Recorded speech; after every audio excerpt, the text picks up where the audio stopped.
What up, everybody? It's Dominic D'Angelo of adfreeshows.com, SEScoops.com, and brassringmedia.com. I'm flying solo today. We're going to talk a little bit of what happened on SmackDown, particularly with the Hogan stuff, and then we'll preview Raw, the go-home Raw before SummerSlam. So, some good stuff on tap. And, hey, what's going to go down here with Drew McIntyre exactly? Let's say hi to some folks in the chat, though. Triple E says, what's up? What's up? Dre Owen says, happy Monday. It's another week of daily wrestling shows. Yes. Should be a fun one. Happy SummerSlam week, says 6'9". Oh, Jake, happy after morning Monday. Yes, good to see you all, Jake. Wrestling Old Ed, happy Monday to you all. Just dawned on me that Penta is being left off the SummerSlam card. That's kind of wild. It is kind of wild. It's a good point. Maybe we'll get some developments here tonight on Raw. Damn it, Robert, says Alt Jake. Robert no sells Mondays. Yes, Robert is on assignment, so he won't be back until Thursday, which also, Robert doesn't know this yet, but I realized that I won't be on Thursday. So hopefully we can line up a way to get a guest on, and Robert can do a show on Thursday. I'll be en route literally to SummerSlam. So I will be making the trip over to the New Jersey area to cover SummerSlam for adfreeshows.com. Should be some opportunities to get some interviews, I'm hoping. I will be live at SummerSlam too. So, yes, I'll be on site to cover for you guys. Guitarist 1988. Hello, good morning. Good morning to you. Jeff Henniger, Happy Gilmore 2. MJF and Becky were fine, but Bad Bunny was the breakout star. Interesting. I've yet to watch it. I'm hearing very mixed things. People are understanding, enjoy it because of the nostalgia plus the cameos and stuff like that. I haven't heard that it's actually a good movie, but people enjoy it for what it is. And then some people don't like it. So I love the original Happy Gilmore. I was obsessed with Bob Barker at the time. So Price is Right, watched it I was obsessed with Bob Barker. And so, hold on one second. Bear with me. I'm still here. Still here. All right. You want to see how obsessed I was with Bob Barker? This is how obsessed I was with Bob Barker. Boom. Look at that. I wrote to him when I was 13 years old and told him how big of a fan I was of Bob Barker. And Bob Barker sent me an autograph right there. So there you go. And it looks real. It's definitely real because it's faded a little bit. So thank you, Bob Barker. RIP. Big Bob Barker fan. So I liked Happy Gilmore a lot. And so I don't think that movie, from how it sounds, it doesn't sound like the sequel will ruin the original for me. So that should be a good thing. All right. For a minute, I thought Dom Kraft on the floor was trying to blame Razor for it. No, nothing. None of that happened. I just wanted to get my Bob Barker autograph. That was it. Oh, Razor is spayed and neutered. Yes, Wrestling Old Dad. He is. Get this. I went to a Price is Right taping during Barker's last year hosting. Bob was old by then, but you'd never know when the red light came on. That's crazy. My childhood dream was to be on the Price is Right when I turned 18. I just never got the opportunity. But yeah, Bob Barker, the guest host of Raw, best one ever. No doubt about it. Him calling Jericho Happy Boy when Jericho had the serious gimmick going on was hilarious. Undoubtedly the best episode of that era for Raw. My God, Bob Barker was the best. Jeez. Oh, wow. So he lived, that's right. You do live in Phoenix. So it was 2005. Wow, that's crazy. We're all getting up there, Jake. Age is just a number, though. If you tune into RVD, he'll tell you that straight up. A new episode, by the way. Go to rvdtv.com. We talk Hulk Hogan, big time. Great stories from Rob and everything. So Wrestling Old Head also. I went to a taping for The Price is Right, but didn't get picked. But my buddies did. It wasn't the Barker era. It was Drew Carey. Listen, I think Drew Carey does a really good job as the host. I think he does. I think different, obviously, from Bob, which is good. You wanted something different. But yeah, I like Drew Carey as those two. He seems very organic, affable, and easy to get along with. So Tony Gong says, awesome pick. Thank you. Yes. Me and Bob hanging out, baby. Can't believe it. Funny story, too. My brother Marcus. We were also obsessed with Young and the Restless, which was on after Price is Right. And my brother wrote to the Eric Braden, who is known as Victor Newman on that show, and got an autograph and then like a cast list or something too. It was really, really interesting. It was a cool thing. He got, yeah. So Marcus still has that as well. All right. Let's talk some wrestling. This is the thing I can't do when Robert's here. Well, okay, we'll talk about this real quick. What's the origins of that Saint Ravioli tea, Dom? I'm intrigued. All right. So Saint Ravioli, this is like a local shout out. I live in Bloomfield, Pittsburgh area neighborhood. Bloomfield is Little Italy of Pittsburgh. It is. It's Pittsburgh's Little Italy. So every August, coming up to August 15th, I think through the 17th. It's like 4 days. Little Italy days. So they shut down the whole street, Liberty Avenue, and people walk all up and down. Now, it used to be very, very Italian, like authentic Italian food. There still is some of that there, but it's become very carny, for lack of a better phrase. So you can get freaking funnel cakes and stuff that is not Italian whatsoever down there. But it's an event. What's neat is this ties it into wrestling too. Two things tie this into wrestling. Is on the one side, Pleasure Bar is the name of a establishment in Bloomfield. Sounds like a strip club, but it's like authentic Italian food. Really good place. But George Romero and Tom Savini actually dine there. George Romero has now passed away, but Tom Savini of horror fame plus Bray Wyatt fame.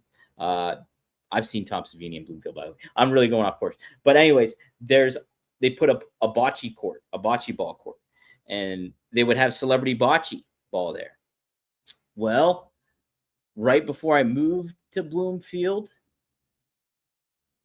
they did Bruno Sammartino was a part of the bocce tournament. So how about that?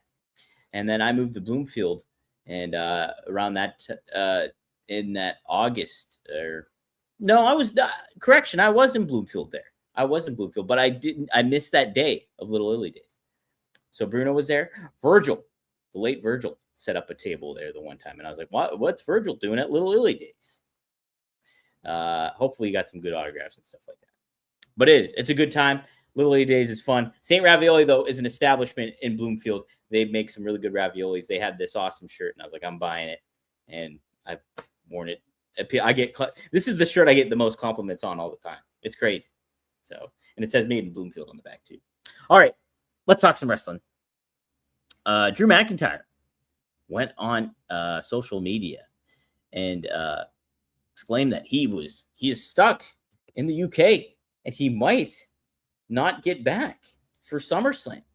Visa issues or green card. What is it? What do they call it? Or passport? Jesus, man.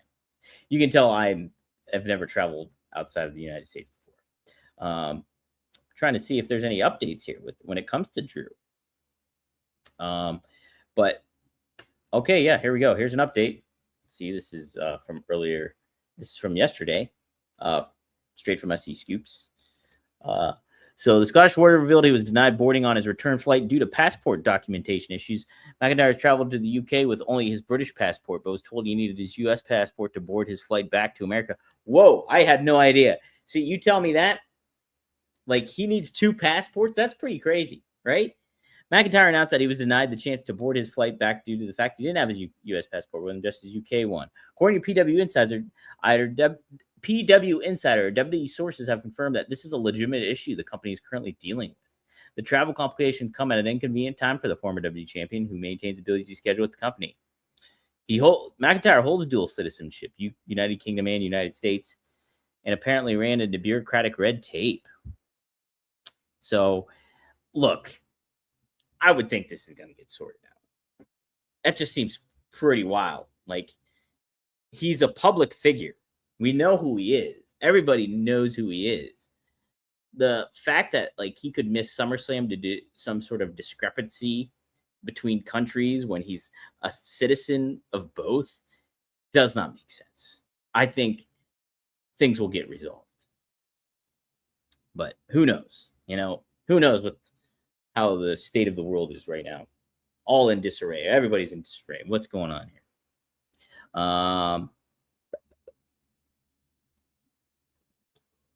Let's see. Just trying to see.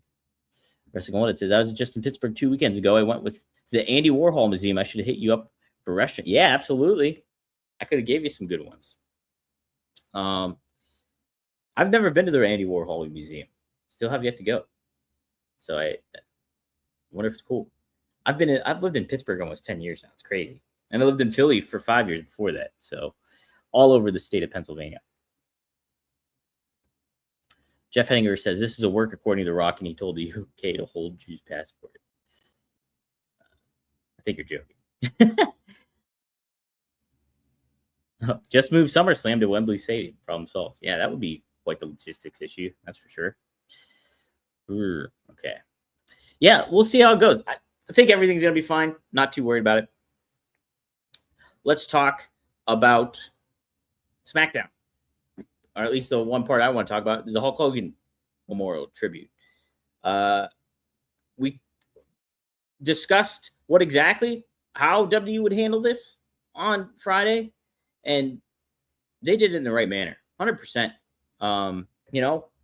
Had everybody stand on stage, which we were curious about, and had Triple H, commemorate Hogan. Cody Rhodes by his side, Joe Briscoe by his side, Brian Blair by his side, Hacksaw Jim Duggan, Jimmy Hart, who you really have to feel for, and Sergeant Slaughter as well were some of the names that were there in attendance. And they did the 10-bell salute. They played a beautiful video package for Hogan. So it was really nice. I thought it was handled in a very well manner. Jake also said Triple H doing the voiceover was class. Yeah, I think it added. I think if you were to get like a voice outside of WWE that people recognize, that's cool. But like, it's nice that Triple H was able to do it. So I thought he did a good job too. And yeah, I thought it was a nice tribute. I could imagine them playing the video again tonight on Raw, and it would make sense. Yeah, look, 6ix9ine says rewatch Rock and Hogan at WrestleMania 18. Still one of the best crowds in wrestling. Absolutely. Like Hogan and Rock, man. Yeah, I always get shown, or I always see on X or social media. I just saw it this weekend.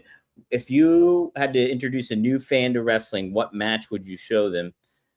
I mean, WrestleMania 18, Hogan, Rock, that's up there.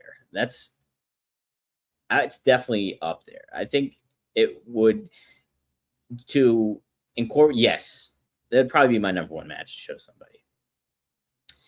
I guess that might be subjective to the person themselves, because if you know that person, and say if they're more into good characters and story stuff and elements of that coming into play, Hogan and Rock would be the one to show them. I mean, otherwise, like, say if they are into like violence and a little bit of thing, a good balance of that would be Austin and Brett, WrestleMania 13. Also, I may be biased, but ECW One Night Stand, RVD, and John Cena, those are ones I really always think about,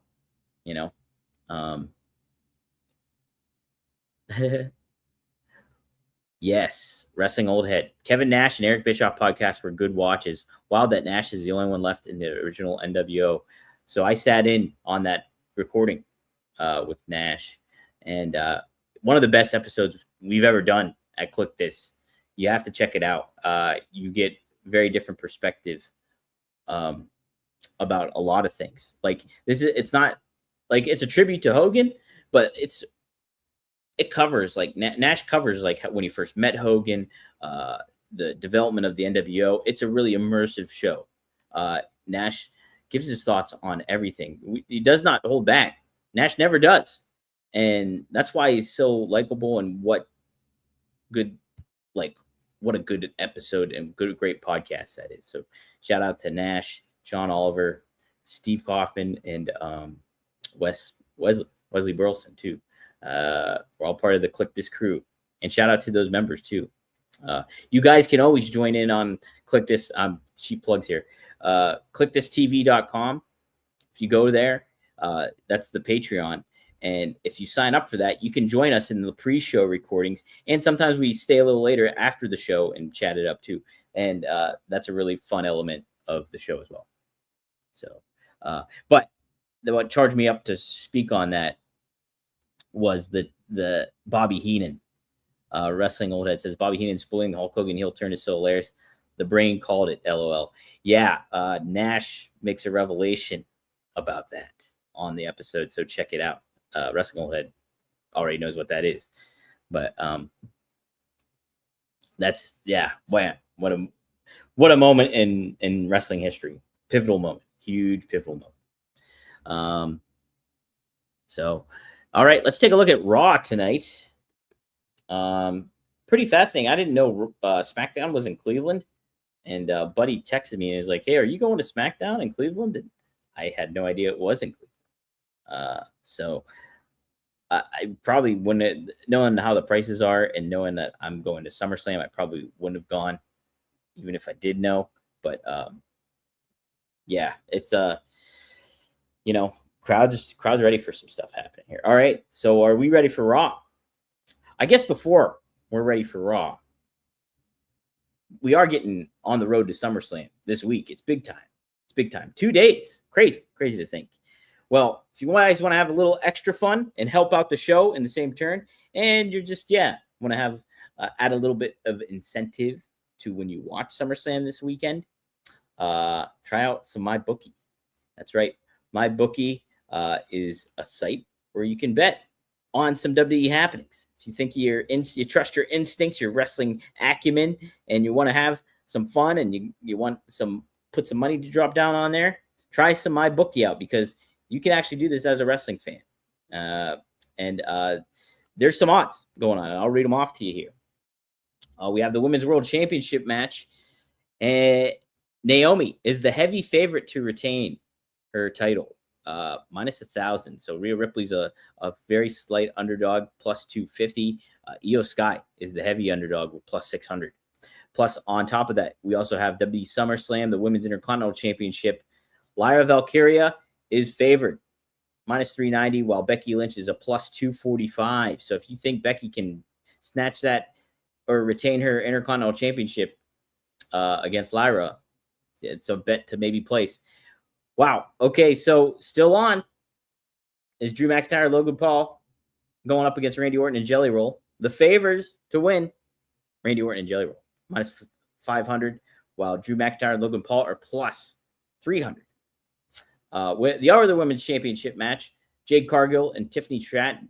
So, Tiffany Stratton's the champ. Jade Cargill is favored heavily to win here, minus 600 right now. We also have the WWE Undisputed Championship match. It's Cody Rhodes. It's John Cena.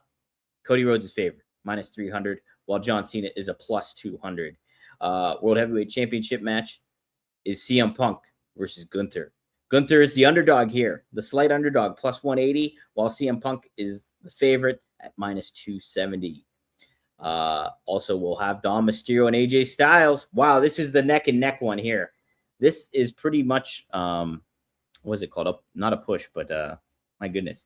But it's Dom Mysterio minus 130, while AJ Styles is minus 110. Who are you picking for that one? That's it. That's trust your instincts on that one, I guess, huh? Then plus we got the United States Championship match. Solo Sikoa, Jacob Fatu. This is also a tight one. Solo Sikoa is minus 130, while Jacob Fatu is minus 110. So same exact odds for those. Plus there's plenty more you can check out. Wow, what a list, man. So check it out. But the way to do that is go to mybookie.website/joinwithrumor. Or when you go to MyBookie, you use code rumor and you deposit $100, you get $50 additional. You deposit $200, you get $100 additional. I think the minimum you can place is 45. So if you want to have a little fun this weekend, toss around some money, wager a little bit, add some incentive to you. Go to MyBookie, use promo code Rumor, and have some extra added fun with SummerSlam. So thank you, MyBookie, for becoming a sponsor this week. Cool. All right. So let's see. Let's take a look at this Raw preview. It's happening. Is this? Oh my goodness. Kevin Nash's backyard, Detroit, Michigan, at the Little Caesars Arena. Taking place. Roman Reigns is set to appear. CM Punk is set to appear. Gunther will also be appearing. As far as matches go, we have the World Tag Team Championships. Judgment Day, Finn Balor and JD McDonough. The champions will be defending against the LWO. That's Cruz del Toro and Joaquin Wilde. Yeah, I don't see a reason to. I think this is like Robert said earlier. You know, you need somebody to go up against Judgment Day and kind of keep them going. So I mean, Judgment Day will retain in some form or fashion here. So that's what's going to happen, I think, on that one. Rhea Ripley and Io Sky, Stephanie McCoy, and Nikki Bella. So a multi-women tag match here. They're all teaming up to face Naomi, Chelsea Green, Piper Niven, and Alba Fire. It's interesting. You know, you don't see a lot of multi-women/men matches on WWE programming. It's usually tag matches, usually singles matches. So it's funky. You see them all the time in AEW. All the time. There's like several per show. So it's kind of interesting to see WWE just do one here out of nowhere. I like it. You know, it makes it feel important, right? If you're getting multi-person tag matches every week, they don't feel as like special. But here, kind of is a little different, doesn't it? Does it feel that way? I like it. Boy, everybody's coming up with finisher names for for Jelly Roll. I like it. Trey Owens says Jelly Roll is going to hit the Jelly Destroyer. Man, could you imagine that? Hit him with the belly roll. I like the belly roll. That's pretty funny. If Jelly Roll and Randy versus Drew and Logan is not a 5 3/4 star match, then Dave Meltzer is completely out of touch. Well, Jeff, the only thing against it is it's not in the Tokyo Dome. So that could be an issue. Belly to Belly by Jelly. I like that. Jelly Belly. I like Jelly Belly. Jelly to Belly. Some different variants here. Jelly Roll getting funky like a monkey. Yeah, it did it. So, yeah. We also have Jey Uso versus Bronson Reed. This is an intriguing one. I'd put Bronson over in this one. Jey Uso's getting to that Teflon stage a little bit. Like, he can take a couple losses, I think. Especially if he's going to win when he teams up with Roman at SummerSlam, which was what seems to happen. Is that even official yet? Did they make that official? Let's see if I'm missing something. I'm checking MyBookie right now for that. MyBookie, where are you? Yeah, so it is. Okay. So it is. Yeah, they're the favorite to win that. Heavy. They're the heavy favorite to win that. So, yeah, definitely give Bronson Reed the win on this one. Keep him hot. Dre Owens says this, too. And I'm not necessarily against that. Bronson should dog walk Jay going into SummerSlam. I'm kind of with you because you can heat Jay back up at SummerSlam. You get Bronson a definitive nearly squash win against Jay, cause a little uncertainty moving into the weekend and see how that goes. So I think that would be a good move. But yeah, should be interesting at Raw. I'm always intrigued to see what CM Punk has to say. And I just like this dynamic between him and Gunther. Two different people, two different styles of when it comes to personality and wrestling and body type, everything like that. So I like this matchup. I'm very excited for that. I'm excited to see kind of what they do with Dom and AJ, especially after Dom just invaded AAA over the weekend. Got the Road Warrior pop. My goodness. Crazy reaction. If you haven't seen that clip, check it out because it is pretty wild. Like, Dom is over. What was also funny is it's over is El Grande Americano, who could be losing with Kaiser. I'm not too certain, but he is over with that Mexican crowd. The funny thing is, social media will have you believe that this whole gimmick, this whole shtick was offensive and is like degrading to the lucha libre / Hispanic culture. Mexico ate it up. Like, they loved it. They loved it. And I guess that being said, I'm just looking here. I believe it. I believe Dom had actual goosebumps.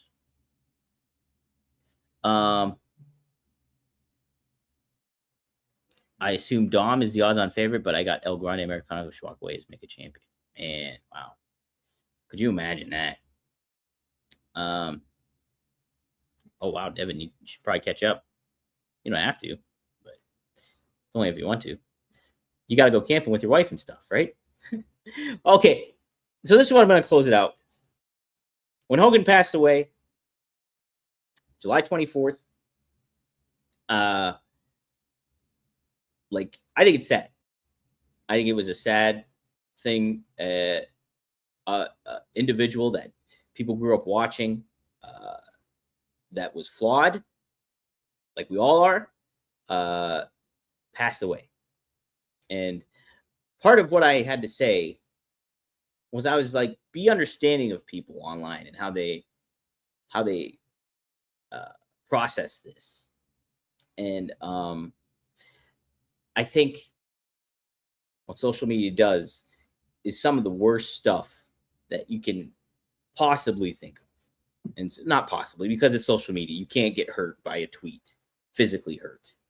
Like, so, I mean, there's plenty more worse stuff in the world. But I think it's a litmus test as to the state of mind of people and the problems that they're going through. I think it turns a mirror onto that person. So people who decided to celebrate, or I don't know, like, diminish and harbor this animosity towards Hogan and his passing when he's no longer with us, I think that speaks to the individual and what they decide, what they're going through. I think it's a very ghoulish thing to do when it comes to that. Because number one, like, this guy just passed away. And no matter what you felt about him or anything like that, that's for your values to decide that. However, I think it's very, very mean-spirited, ghoulish, and telling of a person to perpetuate that online when he's got friends, family, and everybody mourning this, and fans. I think, and like, I kind of made a case to, hey, lay low for a while. Mick Foley made the case. Everybody, like Mick Foley made the case that everybody should wait at least 72 hours to do something, to give their thoughts on this. And I'm completely with him. And Mick Foley and Hulk Hogan weren't necessarily best buddies. You know, I just thought it was a real shame that people went to this, that level. And I hope that it causes people to pause and realize, hey, look, the virtue signaling that I'm doing, or me saying what I have to say because I feel this needs to be said about Hogan. There's a time and place for everything, and the time and place has not been it. And shame on everybody that's done that, I think. And so that's my thoughts. Let's see what other people have to say here.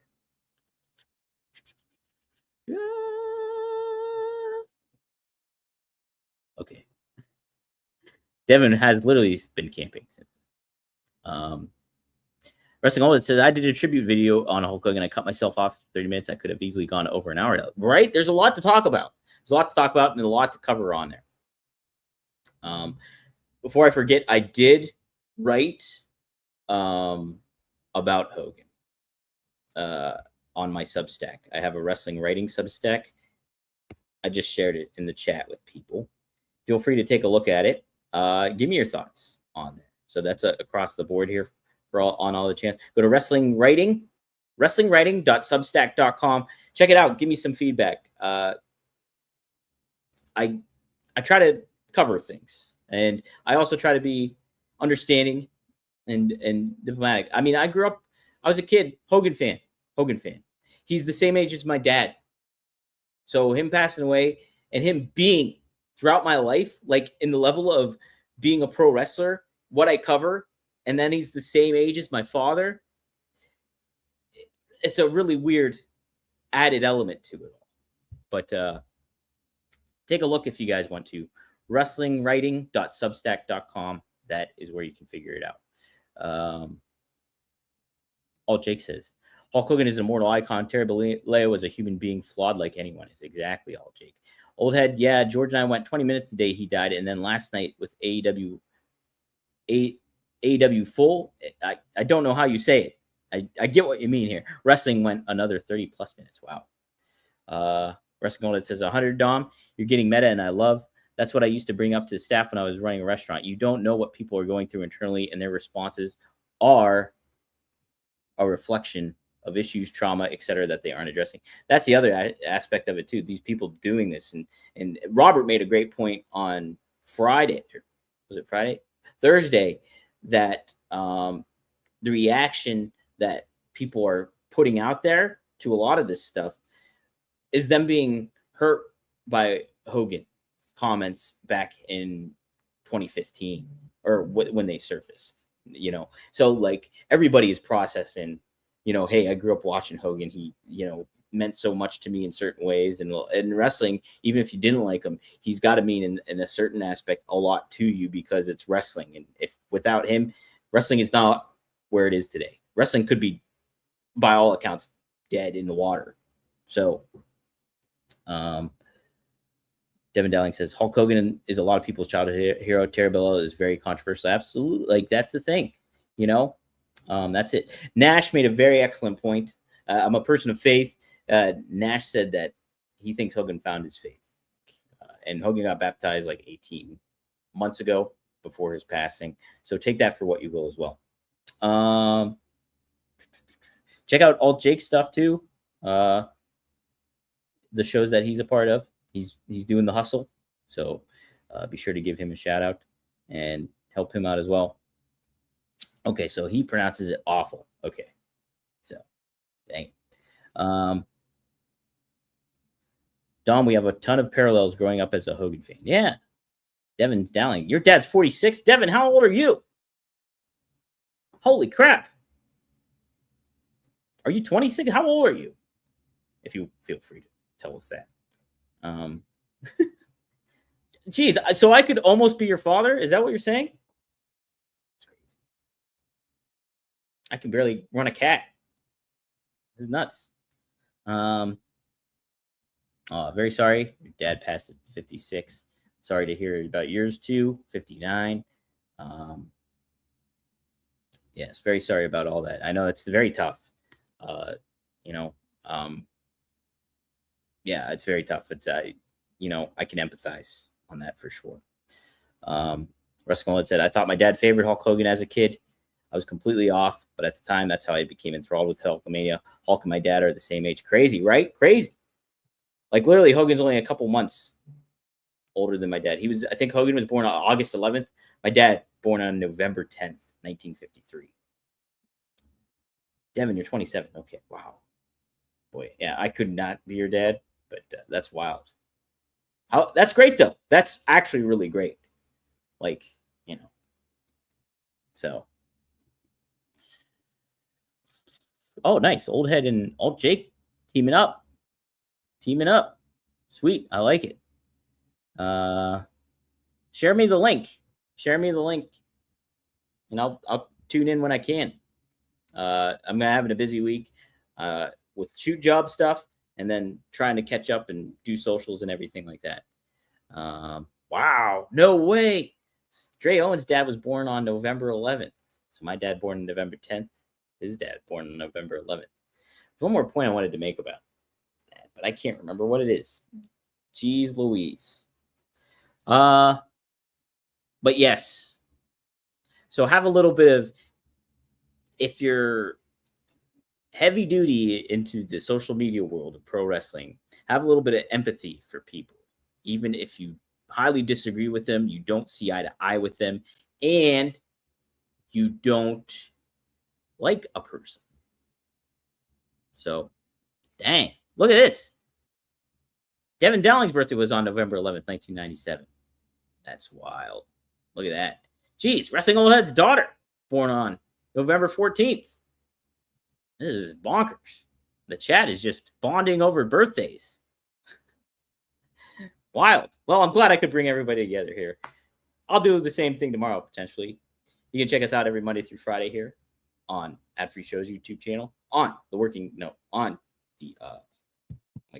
Innuendo YouTube channel, on the Oh You Didn't Know YouTube channel, at SE Scoops X account, at WD Creative _ish X account, at the Dominic D'Angelo X account, and wherever you get your podcast, whether that be Spotify or, I almost said Yahoo, or Apple. So check it out there. Appreciate everybody tuning in here. Check out the new episode of RVD. Go to rvdtv.com. We talk about Hogan a lot. Fun stuff. Rob had a good friendship with Hogan.